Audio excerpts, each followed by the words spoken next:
A primeira carta de João. Capítulo 1. O que era desde o princípio, que ouvimos, que vimos com os nossos olhos, que observamos e que nossas mãos apalparam, com respeito à palavra da vida, sim, a vida foi revelada e nós vimos e estamos dando testemunho e relatando a vocês a vida eterna que estava com o Pai e nos foi revelada.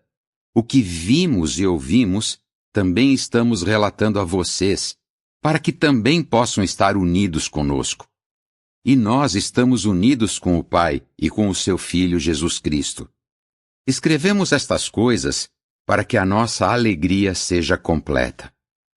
Esta é a mensagem que ouvimos dele e que estamos anunciando a vocês. Deus é luz, e não há nenhuma escuridão nele. Se fazemos a declaração, estamos unidos com ele, mas continuamos andando na escuridão, estamos mentindo e não estamos praticando a verdade. No entanto, se estamos andando na luz, assim como ele mesmo está na luz, estamos unidos uns com os outros, e o sangue de Jesus, seu Filho, nos purifica de todo pecado. Se fazemos a declaração, não temos pecado, estamos enganando a nós mesmos, e a verdade não está em nós. Se confessamos os nossos pecados, ele é fiel e justo para perdoar os nossos pecados e nos purificar de toda injustiça. Se fazemos a declaração, nós não pecamos, fazemos dele um mentiroso, e a sua palavra não está em nós. Capítulo 2. Meus filhinhos, eu lhes escrevo estas coisas para que vocês não cometam pecado. Contudo, se alguém cometer um pecado, temos um ajudador junto ao Pai, Jesus Cristo, um justo. E ele é um sacrifício propiciatório pelos nossos pecados. Contudo, não apenas pelos nossos, mas também pelos do mundo inteiro. E por meio disto sabemos que o conhecemos, se continuamos a obedecer aos seus mandamentos. Quem diz, eu o conheço, e ainda assim não obedece aos seus mandamentos, é mentiroso, e a verdade não está nele. Mas se alguém obedece à sua palavra, nele o amor de Deus foi verdadeiramente aperfeiçoado. Por meio disso sabemos que estamos em união com ele. Quem diz que permanece em união com ele, está ele mesmo sob a obrigação de continuar andando assim como ele andou. Amados, eu não lhes escrevo um novo mandamento, mas um mandamento antigo, que vocês têm desde o princípio. Esse mandamento antigo é a palavra que vocês ouviram. Contudo, eu lhes escrevo um novo mandamento, algo que é verdadeiro no caso dele e no seu, porque a escuridão está passando e a verdadeira luz já está brilhando. Quem diz que está na luz, mas odeia seu irmão, ainda está na escuridão. Quem ama seu irmão permanece na luz, e nele não há motivo para tropeço. Mas quem odeia seu irmão está na escuridão, e está andando na escuridão, e não sabe para onde vai, porque a escuridão lhe cegou os olhos. Eu lhes escrevo, filhinhos, porque os seus pecados foram perdoados por causa do nome dele. Eu lhes escrevo, pais, porque vocês conhecem aquele que existe desde o princípio. Eu lhes escrevo, jovens, porque vocês venceram o maligno. Eu lhes escrevo, filhinhos, porque vocês conhecem o Pai. Eu lhes escrevo, pais, porque vocês conhecem aquele que existe desde o princípio. Eu lhes escrevo, jovens, porque vocês são fortes, e a palavra de Deus permanece em vocês, e vocês venceram o maligno. Não amem nem o mundo, nem as coisas no mundo. Se alguém ama o mundo, o amor do Pai não está nele. Porque tudo o que há no mundo, o desejo da carne, o desejo dos olhos e a ostentação de posses, não se origina do Pai, mas se origina do mundo. Além disso, o mundo está passando, e também o seu desejo. Mas quem faz a vontade de Deus permanece para sempre. Filhinhos, esta é a última hora, e, assim como vocês ouviram que o anticristo virá, já surgiram agora muitos anticristos. Por causa disso sabemos que esta é a última hora. Eles saíram do nosso meio, mas não eram dos nossos, pois se fossem dos nossos, teriam permanecido conosco. Mas saíram para que se mostrasse que nem todos são dos nossos. E vocês têm uma unção que receberam daquele que é santo, e todos vocês têm conhecimento. Eu lhes escrevo não porque vocês não conhecem a verdade, mas porque a conhecem, e porque nenhuma mentira se origina da verdade. Quem é o mentiroso, senão aquele que nega que Jesus é o Cristo? Esse é o anticristo, aquele que nega o Pai e o Filho. Todo aquele que nega o Filho não tem também o Pai. Mas quem reconhece o Filho tem também o Pai. Quanto a vocês, aquilo que ouviram desde o princípio deve permanecer em vocês. Se aquilo que ouviram desde o princípio permanecer em vocês, também permanecerão em união com o Filho e em união com o Pai. Também foi isto que Ele mesmo nos prometeu, a vida eterna. Eu lhes escrevo estas coisas a respeito dos que estão tentando desencaminhá-los. E, quanto a vocês, a unção que receberam dele permanece em vocês, e não precisam que alguém os ensine. Mas a unção da parte dele, que é verdadeira e não é mentira, lhes ensina todas as coisas. Assim como ela os ensinou, permaneçam em união com ele. Assim, filhinhos, permaneçam em união com ele, para que, quando ele for manifestado, possamos falar com confiança, e não nos afastemos dele envergonhados durante a sua presença. Se vocês sabem que ele é justo, também sabem que todo aquele que pratica a justiça nasceu dele. Capítulo 3. Vejam com que amor o Pai nos amou, a ponto de sermos chamados filhos de Deus. E é isso que nós somos. É por isso que o mundo não nos conhece, porque não chegou a conhecê-lo. Amados, agora somos filhos de Deus, mas ainda não foi revelado o que seremos. Sabemos que, quando ele for manifestado, seremos semelhantes a ele, porque o veremos assim como ele é. E todo aquele que nele tem essa esperança se purifica, assim como ele é puro. Todo aquele que pratica o pecado está praticando também o que é contra a lei, e o pecado é aquilo que é contra a lei.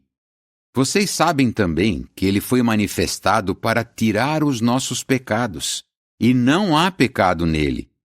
Todo aquele que permanece em união com ele não pratica o pecado. Ninguém que pratica o pecado o viu, nem chegou a conhecê-lo. Filhinhos, que ninguém os desencaminhe. Quem pratica a justiça é justo, assim como ele é justo. Quem pratica o pecado se origina do diabo, porque o diabo está pecando desde o princípio. Com este objetivo, o Filho de Deus foi manifestado, para desfazer as obras do diabo. Todo aquele que nasceu de Deus não pratica o pecado, pois a sua semente permanece nele, e ele não pode praticar o pecado, pois nasceu de Deus. Desta forma, sabemos quem são os filhos de Deus e quem são os filhos do diabo.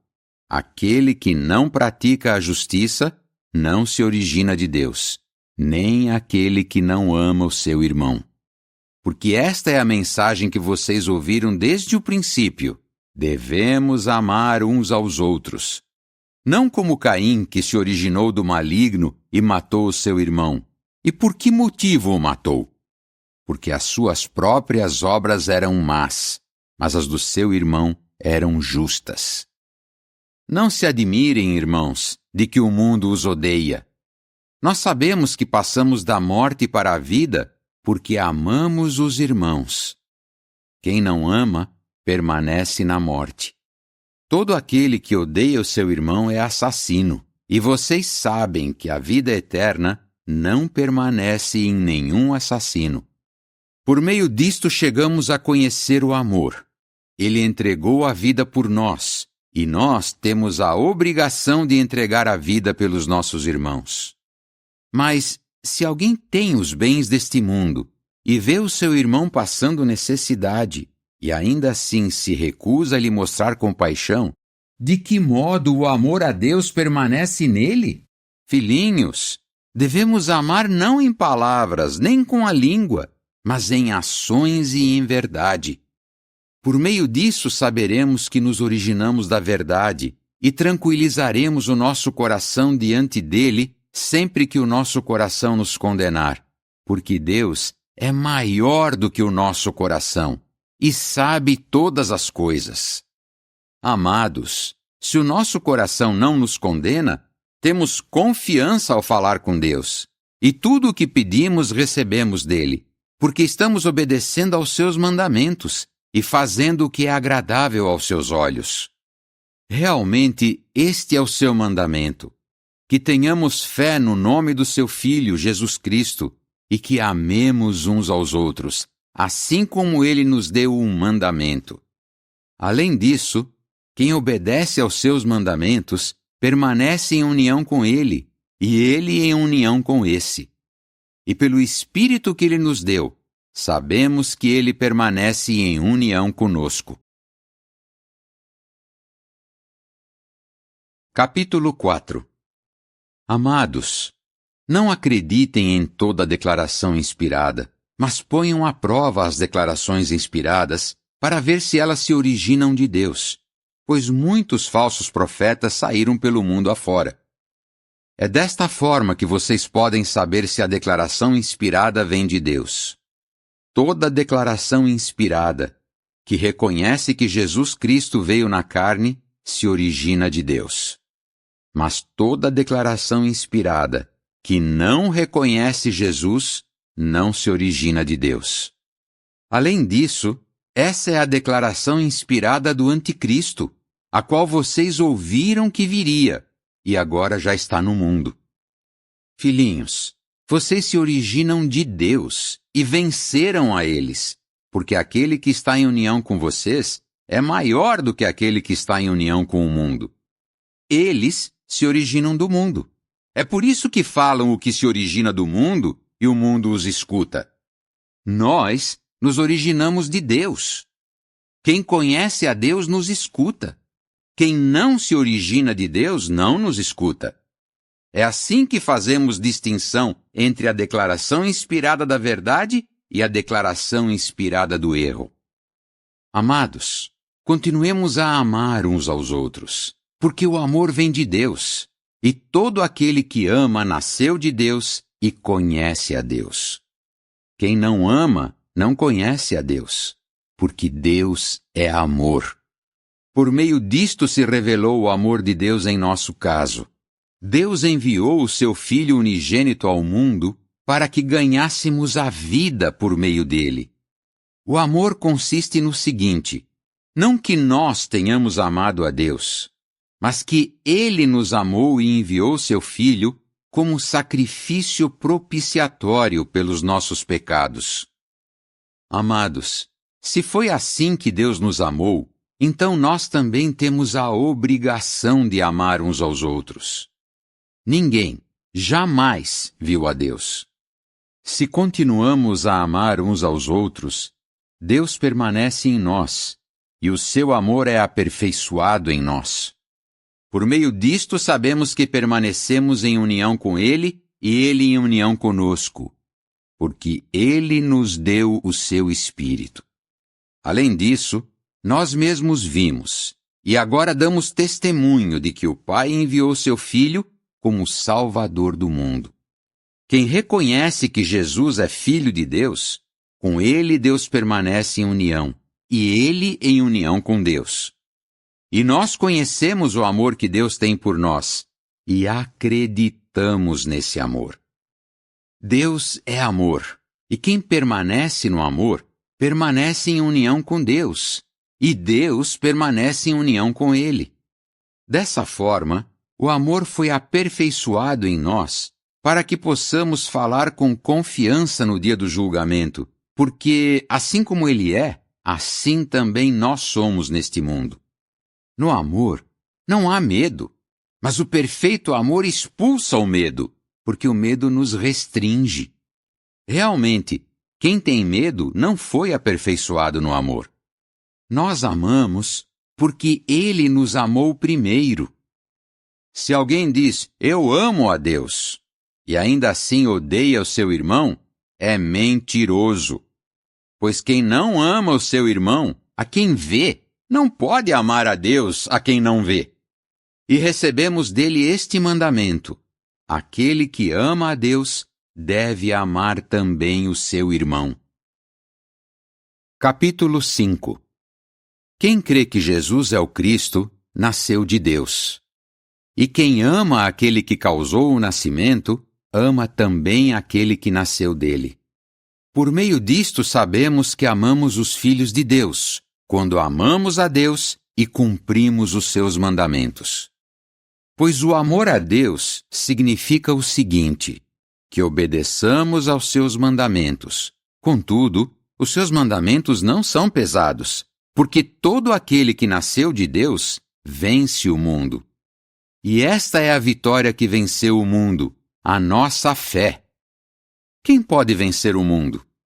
Não é aquele que tem fé em que Jesus é o Filho de Deus? Este é aquele que veio por meio de água e de sangue, Jesus Cristo. Não apenas com a água, mas com a água e com o sangue. E o Espírito dá testemunho, porque o Espírito é a verdade. Pois são 3 os que dão testemunho: o Espírito, a água e o sangue, e os 3 estão de acordo. Se aceitamos o testemunho de homens, maior é o testemunho de Deus. Porque este é o testemunho de Deus, o testemunho que Ele deu a respeito do seu Filho. Quem deposita fé no Filho de Deus tem o testemunho dentro de si. Quem não tem fé em Deus faz dele um mentiroso, porque não deposita fé no testemunho dado por Deus a respeito do seu Filho. E este é o testemunho: Deus nos deu vida eterna, e essa vida está em seu Filho. Quem tem o Filho tem essa vida. Quem não tem o Filho de Deus não tem essa vida. Eu lhes escrevo estas coisas para que vocês, que depositaram fé no nome do Filho de Deus, saibam que têm vida eterna. E esta é a confiança que temos nele. Não importa o que peçamos segundo a sua vontade, ele nos ouve. E se sabemos que ele nos ouve com respeito àquilo que pedimos, sabemos que teremos as coisas pedidas, visto que as pedimos a ele. Se alguém vir seu irmão cometendo um pecado que não incorre em morte, ele pedirá e Deus lhe dará vida. Sim, aos que não cometerem um pecado que incorre em morte. Há um pecado que incorre em morte. Não é a respeito desse pecado que eu digo que ele deve orar. Toda injustiça é pecado. Contudo, há um pecado que não incorre em morte. Sabemos que todo aquele que nasceu de Deus não pratica o pecado. Mas aquele que nasceu de Deus vigia sobre ele, e o maligno não pode pôr as mãos nele. Sabemos que nos originamos de Deus, mas o mundo inteiro está no poder do maligno. E sabemos que o Filho de Deus veio e nos deu entendimento para podermos obter conhecimento daquele que é verdadeiro. E nós estamos em união com aquele que é verdadeiro, por meio do seu Filho, Jesus Cristo. Esse é o verdadeiro Deus e a vida eterna. Filhinhos, guardem-se dos ídolos.